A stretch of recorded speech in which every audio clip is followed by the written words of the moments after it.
پچھلے ایپیسوڈ میں ہم نے یہ سیکھا، اور مٹی سے بنائی ہوئی چیز جو اندر سے خالی ہو، بالکل، جو کہ انسان کی مخلوق کا پہلا مرحلہ تھا. اس کے بعد ایک مزید مرحلہ تھا جس سے اس مٹکے کو بھرا گیا. اللہ وَنَفَخْتُ فِيهِ مِن رُوحِي، رائٹ. تو اللہ تعالیٰ نے بتایا ہے کہ اگر اس روح کے تقاضے پورے نہیں کرو گے تو خالی ہی رہو گے. الرحمن علم القرآن. وخلق الجان من مارج من نار.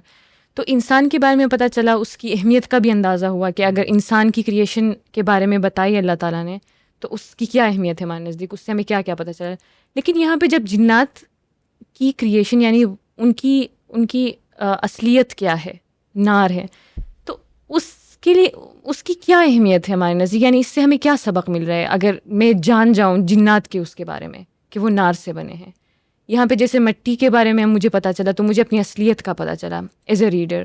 لیکن جب خلق الجان من مارج من نار کی بات ہوتی ہے تو اس سے کیا ہمیں مطلب اس کی کیا اہمیت ہے؟ پہلے تو جو ہم نے کہا تھا قرآن اپنی حکمت تصویر کے ذریعے سے سکھاتا ہے، تو پہلے اس کو سمجھ لیتے ہیں. یہاں مٹی کا ذکر ہے، مٹکے کا ذکر ہے، اور پھر آگ کا ذکر ہے. پہلے آپ انسان اور جن کو الگ کر لیں. صرف جو اس کے ویژول ایلیمنٹس ہیں، جو تصویر کھینچی جا رہی ہے، اس میں مٹی ہے، مٹکا ہے اور آگ ہے. کیا آگ کا رول ہوتا ہے مٹکا بنانے میں، ہیٹنگ کرنے میں، پکانے میں؟ ہوتا ہے، رائٹ. اور اس مٹی سے، اس آگ سے وہ جو مٹی ہے وہ جل نہیں جاتی بلکہ پکتی ہے اور فارم ہوتی ہے. یعنی جو اس امیجری کے ذریعے سے سکھا دیا کہ یہ شیطان جو ہے اصل میں اس کا ایکسپوجر تمہارے ساتھ اور اس کی ریزسٹنس جو تم کرتے ہو، اس کو اپوز کرتے ہو، اس سے تم تباہ نہیں ہو جاؤ گے، اس سے تم فردر اسٹرانگ ہو جاؤ گے. تمہاری فارمیشن بنے گی، تم ایک خوبصورت چیز بن جاؤ گے، تم ایک بامقصد چیز بن جاؤ گے. جو مٹی ہے وہ بامقصد نہیں ہے، لیکن اس اپوزیشن کے ذریعے اور اس کلیش کے ذریعے تمہارا مقصد اور نکھرے گا سامنے. ہر نبی، ہم کہتے ہیں انسان بامقصد ہے، کسی نبی سے زیادہ بامقصد کوئی نہیں ہے. یہ انسانوں میں سب سے زیادہ مقصد والے انسان نبی ہیں، انبیاء ہیں. اور انبیاء کے لیے خاص شیاطین کے دشمن. کیوں؟ کیونکہ ان کا نکھار زیادہ چاہیے. بالکل، رائٹ. تو یہ جو اپوزیشن بنائی ہے نا اللہ تعالیٰ نے، اس کو پھر ایک طرح سے جو ایک انٹیمیڈیشن ہوتی ہے کہ شیطان ہمیں تباہ کر دے گا، برباد کر دے گا. شیطان تو آگ کا بنا ہوا ہے، ہمیں جلا کر رکھ دے گا. وہ مسئلہ کھڑا ہونے سے پہلے ہی حل کر دیا اللہ تعالیٰ نے اس تصویر کے ذریعے سے. خلق الانسان من صلصال کالفخار وخلق الجان من مارج من نار. اب مارج کیا ہے؟ جو آگ بیسکلی سمپلی مرج عربی میں کہتے ہیں چیزوں کو مکس کرنے میں، تاکہ اس کی حقیقت آپ کو پتہ نہ چلے. تو اسی طرح جو بات کنفیوزنگ ہو، جو آپ کو واضح نہ ہو رہی ہو، اس کو بھی امر مریج کہا جاتا ہے. بل کذبوا بالحق لما جاءهم فهم في امر مریج. یہی الفاظ قرآن میں اور جگہ بھی آئے ہیں، رائٹ، سورۃ قاف میں. تو مارج من نار، ایسی آگ جو دکھے نا. اور ہمیں پتہ ہے سائنٹیفکلی آگ کے مختلف ٹیمپریچرز ہوتے ہیں، ڈفرینٹ نیچرز ہوتی ہیں. کچھ آگ جو ہے وہ بہت بہت ایکسٹریم ہیٹ پر ہوتی ہے، نظر بھی نہیں آتی. کچھ آگ جو ہے وہ چولہے میں نظر آ جاتی ہے. تو یہ ایک اندیکھی آگ ہے اور یہ ایک مکسچر ہے آگ کا جس سے ہم واقف نہیں ہیں. تو ایک طرف تو ہمیں بتا دیا کہ یہ ایسی مخلوق ہے جس کی جو خطرناک تو ہے، آگ کی بنی ہوئی ہے، خطرناک ہے، اور دوسری طرف تمہیں نظر بھی نہیں آئے گی. صرف جان کے اندر بھی اس کے نظر آنے کی طرف اشارہ ہے. جان جنہ سے بنا ہے، اور جنہ کہتے ہیں ڈھکنے کو، چھپانے کو. تو اس مخلوق کے اندر اس کی نیچر میں ہے کہ وہ چھپی ہوئی ہو، اور اس کا مادہ بھی ایسا ہے جو ہماری آنکھوں سے چھپا ہوا ہے. لیکن اس کا چھپا ہونا اس کے خطرے سے ہمیں جو ہے وہ بچاتا نہیں ہے، لیکن اب آگے بتا دیا کہ یہ تمہاری جو انٹریکشن اس کے ساتھ ہوگی، اس کا آگ کا مقصد ہے جلانا، برباد کرنا. اس کا مقصد ہی یہی ہے، بالکل، رائٹ. تو وہ کسی نہ کسی طرح، اگر تمہیں جلا نہیں سکتا، کم از کم تمہارا ٹیمپریچر تو انکریز کرے گا. کیونکہ مٹی جو ہے وہ جلتی نہیں ہے، لیکن مٹی کا ٹیمپریچر انکریز ہو سکتا ہے. مٹی کے اندر جو نیوٹرینس ہیں وہ برن ہو سکتے ہیں. مٹی کے اندر جو اور ایلیمنٹس ہیں وہ خراب ہو سکتے ہیں ہیٹ کی وجہ سے. اس کے اندر جو اچھائی تھی وہ جا سکتی ہے، یہ ممکن ہے، رائٹ. تو ایک طرح سے اس تصویر کے ذریعے سے ہمیں ایک جو پوٹینشیل خطرہ ہے جنات سے، ہمیں اس کی طرف ہمیں تعلیم دی جا رہی ہے. وہ خلق الجان من مارج من نار، اور اس کی سائیکالوجی کے بارے میں بھی کچھ بتایا جا رہا ہے اصل میں انسان جب کھنکھناتی مٹی سے بنایا گیا تو ہم نے دیکھا کہ اس کی پرسنالٹی میں 2 چیزیں اللہ نے ہائی لائٹ کر دیں. ایک تو اس کی ایک بہت ہمبل متواضع بگننگ, اور دوسرا اس کا خامخواہ کا اپنے آپ کو اعلیٰ سمجھنا. جنات کے بارے میں ایک طرح سے آگ کا اشارہ کر کے, کیونکہ آگ کی جو ریفرنس عربی ادب میں ہے اور بہت سارے لٹریچرز میں بھی ہے, آگ کا تعلق اصل میں غضب سے, بدلے سے, غصے سے, تباہی سے, ان چیزوں کے ساتھ ایسوسیٹڈ ہے. تو اللہ تعالیٰ نے ہمیں اس طرح سے سکھا دیا کہ جو جنات ہیں, جو شیطان کے تابع دار جنات ہیں, ان کے اندر جو غصہ ہے تمہارے لیے اور جو نفرت ہے تمہارے لیے, وہ کبھی ختم نہیں ہوگی, وہ ایکسٹریم پر ہوگی, اور وہ تمہیں ایکسٹریم کی طرف لے کر جائے گی. اب ہمیں پتہ ہے کہ ذالک اولیاء فقاتلوا اولیاء الشیطان, قرآن نے کہا ہے کہ انسانوں میں سے بھی وہ ہیں جو شیطان کے ساتھ ولی بن جاتے ہیں, شیطان سے بہت قریبی رشتہ دوستی بنا لیتے ہیں, الائنس بنا لیتے ہیں اس کے ساتھ, رائٹ. وہ جو آپس میں اولیاء ہیں نا, اللہ تعالیٰ ان کی طرف بھی ایک حقیقت بتا رہا ہے کہ وہ جیسے کوئی شیطان ہے, وہ ابو لہب کو وسوسہ کر رہا ہے, اس کو رسول سے تو نفرت ہے صلی اللہ علیہ وسلم, اس کو ابو لہب سے بھی نفرت ہے. وہ اس سے بھی اصل میں وہ وسوسہ اس کو اس لیے کر رہا ہے کہ اس کو اس سے زیادہ نفرت ہے, تاکہ اس کو برباد کرنا چاہ رہا ہے. وہ آپ کو پیچھے سے وسوسے تو کر رہا ہے, لیکن آپ کی بھلائی کے لیے نہیں, آپ کی تباہی کے لیے. وہ چاہتا ہے کہ آپ برباد ہو جائیں, وہ چاہتا ہے کہ آپ تو اسی لیے اللہ تعالیٰ نے یہاں پر جب ہمیں ایک طرح سے اس کی حقیقت کے بارے میں بتا دیا کہ اگر اس کے اندر ایسی آگ ہے, وہ آگ اس کے سامنے جو بھی ہو, وہ اس کا سننے والا ہو, اس کی مخالفت کرنے والا ہو, ان دونوں کو جلانے کے چکر میں ہے. وہ کسی کو اسپیئر نہیں کرے گا. وَخَلَقَ الْجَانَّ مِن مَارِجٍ مِن نَار. پھر مارج کے اندر, کیونکہ میں نے کہا مرج کا لفظ عربی میں کنفیوژن کے ساتھ ایسوسیٹڈ ہے, جو چیزیں آپس میں مکس ہو جائیں. شیطان کا مقصد کیا ہے وسوسے کے ذریعے؟ کنفیوز کرنا. اور اس کنفیوژن کے ذریعے وہ آپ کو اگر آپ دیکھیں, اسٹیپ بیک کر کے دیکھیں کہ شیطان کی ٹیکٹکس کیا ہوتی ہیں. انسان کو تو پہلے حقیقت کی طرف نہ آنے دے. کیسے نہیں آنے دے گا؟ جو ریزنیبل انسان ہوتا ہے نا, وہ تحقیق کرتا ہے, سوال پوچھتا ہے, ڈسکشن کرتا ہے, پھر حق تک پہنچتا ہے. اس کا ایک راستہ ہوتا ہے. جو شیطان کے چکر میں آ جائے, وہ اگر حقیقت کی طرف جا رہا ہو تو اس کو اس کی انا کی آگ روک دیتی ہے. اگر میں یہ حقیقت مانوں گا تو میرا یہ مادی نقصان ہو جائے گا یا میرا اسٹیٹس کم ہو جائے گا. جیسے فرض کریں کوئی عالم ہے یہود کا رسول کے زمانے میں صلی اللہ علیہ وسلم, رائٹ. اب اس نے قرآن کی آیات سنی, اس کو پتہ ہے یہ وحی ہے. اگر وہ اس کو مان لے گا تو اس کی جو ساری کانگریگیشن ہے, اس کے سارے فالوورز ہیں, سارے اس کو عالم مانتے ہیں, مفتی مانتے ہیں, امام مانتے ہیں اپنا. اگلے دن اس کا یہ سارا اسٹیٹس ختم ہو جائے گا. وہ اس کو مرتد مانیں گے, کافر مانیں گے, اسے تھوکیں گے اس پر. اور وہ جب جائے گا رسول کے پاس صلی اللہ علیہ وسلم تو وہ عالم کی حیثیت سے نہیں جائے گا, وہ نیو مسلم کی حیثیت سے جائے گا. یعنی کہ اس کا مقام اب ابو بکر سے کم, عمر سے کم, عثمان سے کم. اور جن لوگوں کو وہ ان پڑھ سمجھتا تھا ساری زندگی, امیون سمجھتا تھا, اب وہ ان سے سیکھ رہا ہے. ساری زندگی سکھا رہا تھا, علم والا وہ تھا, احبار میں سے وہ تھا, اور اب وہ ان سے سیکھ رہا ہے. تو اب وہ حق کی طرف تو جا رہا ہے, لیکن شیطان پیچھے سے آگ لگاتا ہے, کہتا ہے تم اپنے یہ ساری عزت کھو دو گے, ان لوگوں سے سیکھو گے. وہ فوراً اس کے اندر ایک آگ بڑھی, ان سے میں سیکھوں گا, مجھے ان کو سکھانا ہے, یہ مجھ سے سیکھیں گے, کیا میں ان سے سیکھوں گا. تو وہ رک گیا, پیچھے ہٹ گیا.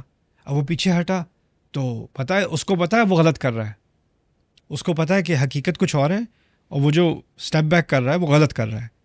تو جب انسان کو پتہ ہونا کہ وہ غلط کر رہا ہے تو اس کے اندر سائیکالوجی میں ایک کوگنیٹیو ڈسننس آ جاتی ہے, ایک کانفلکٹ ہوتا ہے اس کے اندر, اور وہ اپنے آپ کو آئینے میں دیکھ نہیں سکتا کیونکہ اس کو پتہ ہے وہ غلط کر رہا ہے.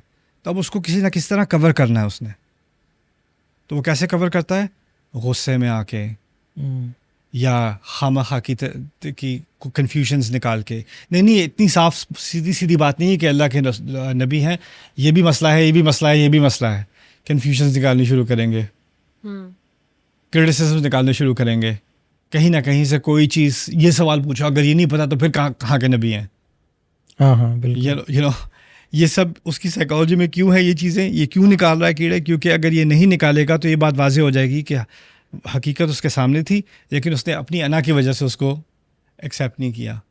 تو یہ مختلف قسم کی آگے جو ہے منافقون نکالتے تھے, یہود کے علماء نکالتے تھے, کفار نکالتے تھے. وہ کس چیز سے آ رہے ہیں؟ وہ شیطان جو آپ کے اندر آگ ڈالتا ہے نا کنفیوژنس کی, اس کے ذریعے سے. یہ ایک پروسیس ہے شیطان کا جو اس کی مخلوق کے اندر اللہ تعالیٰ نے ہمیں بتا دیا. وہ خلق الجان من مارج من نار. رائٹ سر, یہاں پہ ایک کلیریفیکیشن چاہوں گی کہ آپ نے کہا شیطان کا ذکر کیا آپ نے, تو جان لفظ تو ہم عموماً جن کے لیے استعمال کرتے ہیں, جنات کے لیے, تو یہاں پہ شیطان آپ کیوں کہہ رہے ہیں؟ میں اس لیے کہہ رہا ہوں کہ یہاں پر انسان کا لفظ استعمال ہوا ہے, کافر کا لفظ استعمال نہیں ہوا. اور وہاں پر جان کا لفظ استعمال ہوا ہے, شیطان کا لفظ استعمال نہیں ہوا, لیکن تکذیب دونوں کر رہے ہیں. رائٹ. اگر کافر کا لفظ اور شیطان کا لفظ استعمال کیا جاتا تو انسان پڑھ کر یہ سمجھتا ہے میرے بارے میں بات نہیں ہو رہی ہے, کافر کے بارے میں بات ہو رہی ہے. اگر جن سنتا یہ بات شیطان, تو وہ کہتا میں تو شیطان تھوڑی ہوں, میں تو جن ہوں. شیطان تو وہ بہت ہی خراب والے جن ہیں, وہ شیطان ہے. وہ اپنے آپ کو ایکسکیوز کر دیتا ہے ان آیات سے, جیسے انسان اپنے آپ کو ایکسکیوز کر دیتا. اللہ تعالیٰ نے اس طرح سے تمام انسانوں کو اور تمام جنات کو انٹروسپیکشن کرنے کی, اپنے آپ کو ایکسکیوز نہ کرو, اپنے آپ کو ایکسیپشن مت سمجھو, اپنے آپ کو سوچو کہ کیا تم ان آیات میں اترتے ہو, اس کرٹیسزم پر پورے اترتے ہو یا نہیں. وہ فائدہ ختم ہو جاتا ہے اگر شیطان کا لفظ یہاں استعمال کیا جاتا. بالکل رائٹ. استاد, جو فبیئی آلاء ربکما تکذبان اس میں ہے, اس میں میرا ایک سوال یہ ہے کہ پچھلے سیشنز میں آپ نے بتایا کہ تکذیب ہماری وہاں سے سٹارٹ ہوئی تھی جب شیطان نے شاید انسان کے مٹی والے ایلیمنٹ کو تو کنسیڈر کیا لیکن روح والے ایلیمنٹ کو اگنور کر دیا. رائٹ. لیکن استاد اگر آپ قرآن میں تکذیب کے یوزیج کو دیکھیں تو وہ ہمیشہ انسان کے ایکٹ کے لیے یوز ہوا ہے, شیطان کے لیے استکبار یوز ہوا ہے. تو یہاں پہ اس پہ آپ کی کیا رائے ہے کہ اس کے لیے تکذیب, یعنی اس کے لیے تکذیب نہیں, انسانوں کے ایکٹ کے لیے تکذیب ہے, اور شیطان والے کے جب اس نے پہلے آدم کے لیے انکار کیا تھا تو وہاں پہ استکبار لفظ یوز ہوا ہے, اور کفر کا لفظ استعمال ہوا ہے, اور کفر کا لفظ کان من الکافرین, ابا واستکبر وکان من الکافرین. تو کفر کیا ہے اصل میں؟ کفر حقیقت کو چھپانا ہے. رائٹ. تو تکذیب کا لفظ مجھے یاد نہیں پڑتا کہ ڈائریکٹلی اس کے لیے استعمال ہوا ہے, لیکن کفر کا لفظ ضرور ہوا ہے. اور کفر اور تکذیب ایک ہی سکے کے دو جانب ہیں, دو سائڈز ہیں. تو اور استکبار کا لفظ اصل میں جو دو چیزیں ہیں نا, ایک تو آپ حقیقت کو ڈینائی کرو, اور پھر اس کو جیسے ابھی ہم بات کر رہے تھے, ایک دفعہ آپ نے ڈینائی کر دیا تو آپ غلط ہیں, اور اپنی غلطی کو چھپانے کے لیے استکبار ہوتی ہے, پھر آگ بھڑکتی ہے. سمپل سی بات ہے. میں ایک آسان زبان میں یہ بات سمجھاتا ہوں. فرض کریں آپ نے اپنے باس کے ساتھ یا اپنے مینیجر کے ساتھ کوئی اختلاف کیا, کہا سر آپ نے یہ بات کی تھی غلط ہے, اور واقعی میں غلط ہے. اب میرے پاس, اگر میں مینیجر ہوں, میں باس ہوں, تو میرے پاس دو آپشنس ہیں. ہاں بات تو غلط ہے, آپشن ہے یہ. دوسری, اچھا غلط ہے, پھر سے بتانا ذرا, ایک سیکنڈ میں سب کو اور بلا لوں, یہ ذرا ہمیں کچھ سکھانے لگی ہیں, اور بتائیے کیا غلط ہے. ممکن ہے نا. کیا ہوتا ہے, غلطی سامنے آ جائے تو استکبار, کیونکہ اگر غلطی کو ایڈمٹ کر لیا تو ہیوملٹی ہوتی ہے. تو تم کون ہوتے ہو میری غلطی ٹھیک کرنے والے, میں ہوں ہی نہیں غلط. اسی لیے یہاں تک کہ اتنا ڈیفینس میکینزم ابلیس کا کہ اللہ تعالیٰ سے کہہ دیا فبیما اغویتنی, آپ نے گمراہ کیا اس لیے, میں نے تھوڑی غلطی آپ کی ہے, اس نے الٹا اللہ تعالیٰ بھی ڈال دیا. اور یہی اصل میں یہ استکبار ہے. استکبار کیا ہے کہ اپنی غلطی پہلے تو ماننا ہی نہیں, اپنی غلطی کو چھپانا, اور چھپانے کا میکینزم کیا ہے, ایروگنس دکھانا, اکڑ جانا. رائٹ. پھر اس کے بعد تکذیب آتی ہے. تکذیب پہلے ہے. اوکے. تکذیب ڈینائل ہے, تکذیب انکار ہے. تکذیب کو انکار سمجھ لو, کفر بھی انکار ہے ایک طرح کا, تکذیب بھی انکار ہے. سٹل سا فرق ہے دونوں کے اندر. اوکے. تو کافر اور مکذب ایک ہی کانسیپٹ کا نام ہے, بہت باریک فرق کے ساتھ. ٹھیک ہے. تو پہلے تو آپ نے ڈینائی کیا, جاننے کے باوجود آپ نے اس کو جھوٹا کہا. اصل میں تکذیب کے بارے میں ہم نے تفصیلی بحث نہیں کی. تکذیب اصل میں صرف انکار کرنے کو نہیں کہتے, تکذیب کسی کو جھوٹا کہنے کے لیے بھی استعمال ہوتا ہے.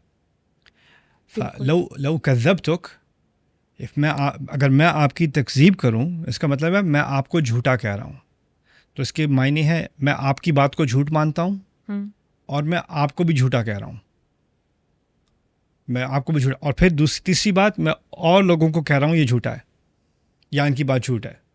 جھوٹ کی کیمپین کو پھیلانا، صرف جھوٹ بولنا وہ کاذب ہے. مکذب جو ہے وہ جھوٹ پھیلانے والا ہے، کسی کو جھوٹ کا الزام لگانے والا ہے، اور کسی کی بات کو جھوٹ ڈکلیئر کرنے والا ہے یا جھوٹ ماننے والا ہے. یعنی ایک کیمپین چل رہی ہے رسول کے خلاف. کافر جو ہے نا وہ صرف ڈینائی کرتا ہے، وہ کیمپین نہیں کر رہا. اس لفظ کے اندر کیمپین نہیں ہے، اس کے اندر صرف ریجیکشن ہے، اسے صرف انکار کیا ہے. جو مکذب ہے وہ صرف انکار نہیں کر رہا، وہ آگے بڑھ کے اوروں تک بھی انکار پھیلا رہا ہے، وہ ایک کیمپین میں لگا ہوا ہے. تو یہاں پر تکذبان میں اصل میں جو رسول کے خلاف کیمپین چل رہی تھی نا، اس کی طرف ذکر ہے، اس کی طرف اشارہ ہے. رائٹ. تو استاد جو تکذیب ہے اس میں یعنی کنونس ہونے کی ایلیمنٹ ہے کہ آپ مطلب کنونس ہیں کہ یہ سچ بات ہے. یہ ممکن ہے، یہ ممکن ہے، ہاں. اور جب کہا نا کذبوا بالحق لما جاءہم، جیسے کہا کذبوا بالحق لما جاءہم، وہاں آیت سے واضح ہو گیا کہ جانتے ہیں حق ہے پھر بھی اس کو تکذیب، اس کو کذب کہا، اس کو جھوٹا کہا. رائٹ. تو جھوٹا مانا نہیں، جھوٹا ڈکلیئر کیا. رائٹ. تو اس سے مجھے ایک آیت یاد آتی ہے فرعون کے بارے میں جو ہوا تھا، یوز ہوا تھا، وہ ہے وَجَحَدُوا بِهَا وَاسْتَيْقَنَتْهَا أَنفُسُهُمْ. یا تو واقعی میں مطلب وہ کنونس ہیں لیکن وہ اس ایکسٹرنلی کچھ اور دکھا رہے ہیں. ہاں، ابراہیم علیہ السلام کو جلانے والے بھی اندر سے تو کہہ رہے تھے انتم الخاطئون انتم الظالمون فرجعوا الى انفسهم. اپنے اندر جا کے دیکھا تو ہاں غلطی تو تمہاری ہی ہے. رائٹ. تو یہ تو قرآن نے بار بار دعویٰ کیا ہے. ربکما تکذبان یوز ہوتا ہے تو اس کی کوالٹی کچھ اور ہوتی ہے، میسج کچھ اور ہوتا ہے. تو اس میں انسان کے خلقت اور تخلیق اور جنات کے تخلیق کے بعد جو ریپیٹ ہوئی ہے، یہاں سے ہمیں کس چیز کی طرف یعنی کون سی نعمتوں کی طرف اشارہ ہے جس کو ہم تکذیب کر رہے ہیں؟ یعنی اس میں کون سی کوالٹی کے جس مقام تک اللہ تمہیں لے کر آیا سلسال سے، اس کا تمہیں انکار ہے. جیسے آپ نے کسی کی بہت مدد کی اور اس کی تعلیم کی سپورٹ کی، اس کو جاب دلوائی، اس کو گھر دلوایا، اس کو لوگوں سے کنیکٹ کیا، اس کی ایک پروفائل بلڈ کی، اور وہ جا کے آپ ہی کو کوس رہا ہے، آپ ہی کے خلاف جا کے باتیں کر رہا ہے. عربی میں کہاوت ہے خیر حالبی کی تنطحینہ، گائے کے بارے میں کہتے ہیں کہ وہ جو بیچارہ کسان ہے وہ جا کے وہ اور لوگ جاتے ہیں، وہ اس گائے کا دودھ نکالنے کے لیے اس سے سختی کرتے ہیں، اس کو تکلیف دیتے ہیں. بس ایک ہی ہے جو اس سے پیار سے کرتا ہے، اور جو پیار سے کرتا ہے اسی کو ٹکر مارتی ہے وہ. تو کہتے ہیں خیر حالبی کی تنطحینہ. تو اللہ تعالیٰ نے اتنی نعمتیں کی ہیں تمہارے ساتھ، اور کہاں سے کہاں تمہیں لے کر آیا ہے، اور پھر لے کر ہی نہیں آیا، تمہیں اپنے شیطان سے بھی انٹروڈیوس کرا دیا کہ یہ تمہارا دشمن ہے، اس سے بچ کے رہنا. تمہیں ہر طرح نہ صرف تمہیں نعمتوں سے نوازا، تمہیں اپنے دشمن سے بھی آگاہ کر دیا، اور اس کی پروٹیکشن کے لیے تمہارے لیے سامان فراہم کر دیا، پھر بھی تم اس ڈینائل میں ہو. پھر دوسری طرف شیطان کے بارے میں یہ بات کہی جا رہی ہے یہاں پر کہ تمہیں کہاں سے بنایا ہے، خلق الجن من مارج من نار، اور تم یہ جاننے کے باوجود کہ تم آگ کی طرف جا رہے ہو، تمہاری اور تمہیں بھی بچانے کی کوشش ہے. ایکچولی تم اس طرف مت جاؤ، کیونکہ جنات میں سے بھی اچھے ہیں بالکل جو نہیں جاتے. تم بھی اس ڈینائل میں لگے ہوئے ہو، تم اس انسان کو بھی جلا رہے ہو، خود کو بھی جلا رہے ہو، تم سمجھتے ہو تم صرف اسے جلا رہے ہو. وہاں بارش زیادہ ہوئی تو میرا بیسمنٹ فلڈ ہو گیا. تو ایک صاحب کو میں نے بلایا، وہ صومالی تھے، حافظ قرآن تھے، تو وہ فکس کرتے تھے یہ چیزیں نا، تو وہ فکس کر رہے تھے. تو میں نے فرسٹریشن میں آ کے میں نے کہا آپ یہ پانی روک نہیں سکتے؟ کہتے ہیں دیکھو میرے بھائی، پانی تو فرعون بھی نہیں روک سکا.